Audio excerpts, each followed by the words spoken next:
বিজেপির কাছে নম্বর বাড়ানোর জন্য দেখো তোমাদের নীতির বিরুদ্ধে ধর্মঘট ডেকেছে, আমি ঝাঁপিয়ে পড়ে ধর্মঘট ভাঙছি, আমি আসলে তোমারই লোক, এই বার্তা দিতে হবে।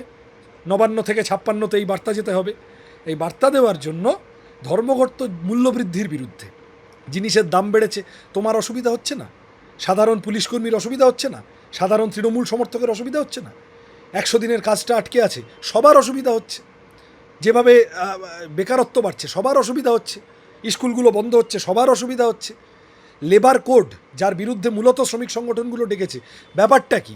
ইউনিয়ন করার অধিকার লাটে তুলে দেবে, ১২ ঘন্টা কাজ করাবে, ওয়ার্কিং আওয়ার বাড়িয়ে দেবে, মাইনে দেবে না, ওভারটাইম খাটাবে, বোনাস ফোনাস ইত্যাদি লাটে। তাহলে এই যে শ্রমিকদের অধিকার, এইটা কেড়ে নিচ্ছে বিজেপি সরকার, তার বিরুদ্ধে ধর্মঘট ছিল তৃণমূল কংগ্রেসের পুলিশ। আর আরও লজ্জার বিষয় হলো আইএনটিটিইউসি, তারা নাকি শ্রমিক সংগঠন, তারা গিয়ে এই ধর্মঘট ভাঙতে ঝাঁপিয়ে পড়েছে।